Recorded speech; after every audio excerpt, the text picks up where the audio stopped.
Right, here we go. For this one, we're starting Mr. Men, ready, steady, bake. This is episode 80 of the Mr. Men book readings.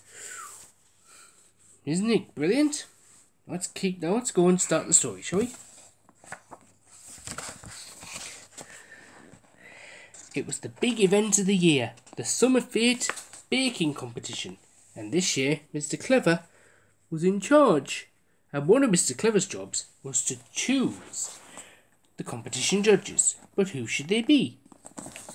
Everyone else was very busy practicing their baking, like little Miss Busy. She practiced and practiced and practiced. What a lot of cakes! Baking is a very precise type of cooking, and little Miss Neat made sure that she very carefully measured and weighed all the ingredients for her bake. She had measuring spoons and measuring cups and measuring jugs and lots of weighing scales, and because she was so neat and careful and precise, she made one small but perfect jam tart. Mr. Rush, on the other hand, was in too much of a rush to bother measuring anything, or bother weighing anything, or bother mixing anything properly, and he was in far too much of a rush to leave his cake in the oven long enough to cook. It was not a delicious cake, it was a mess. Ugh, who wouldn't eat that? But not as big a mess as Mr. Worry's kitchen. Little Miss Naughty had sneakily loosened the lid on his food processor. Lid on his food mixer. Oh dear, pink icing everywhere, what a worry. Mr. Silly decided not to bake something sweet. He made a sausage roll all the way down the hill. Isn't that silly? The day before the competition, everyone went to the shop to buy all the things they needed. Now to bake something tasty, you need lots of tasty ingredients. Mr. Perfect bought strawberries, chocolate, vanilla and cream. Yummy! Mr. Mean's list, on the other hand, was not so exciting. He bought one currant. Only one currant for his currant bun. How mean. And then it was the day of the summer fete.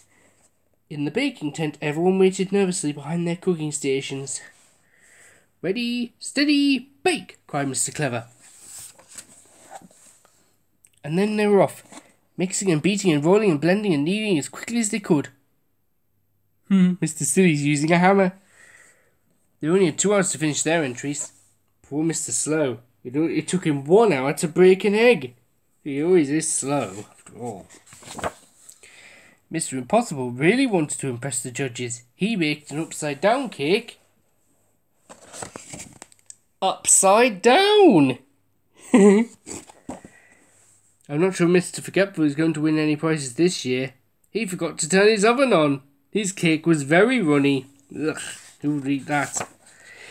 And that wasn't the only disaster. Little Miss Whoops tripped over her rolling pin and dropped her chocolate cupcakes. Whoops!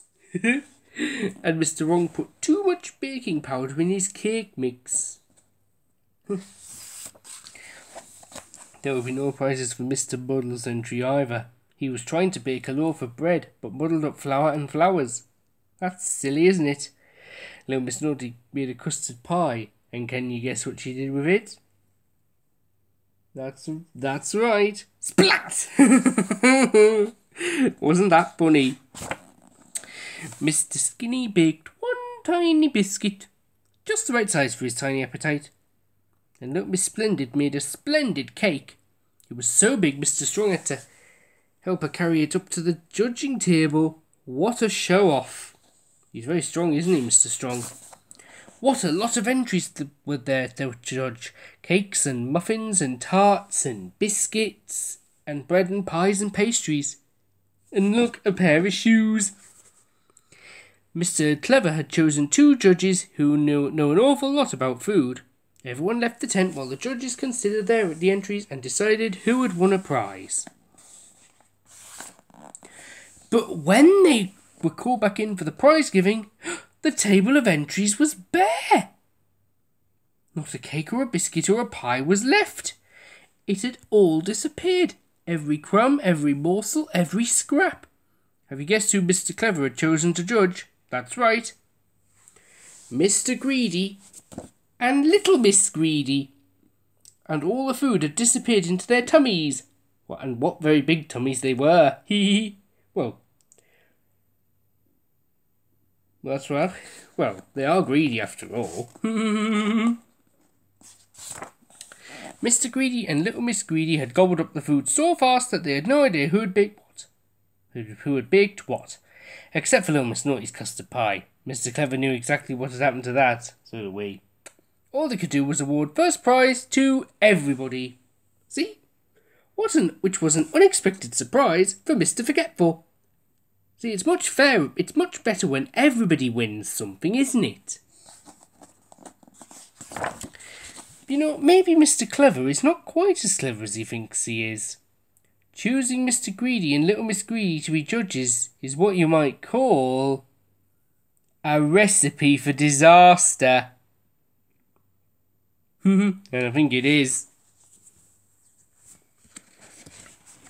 And here's the did you know parts of the story about the biggest egg, and about the story of how the chocolate chip cookie got created, and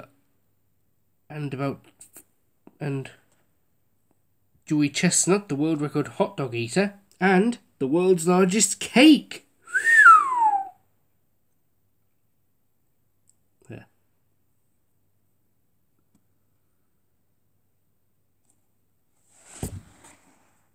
I hope you loved the story, and I hope you get to see the next episode of the Great British Bake Off soon.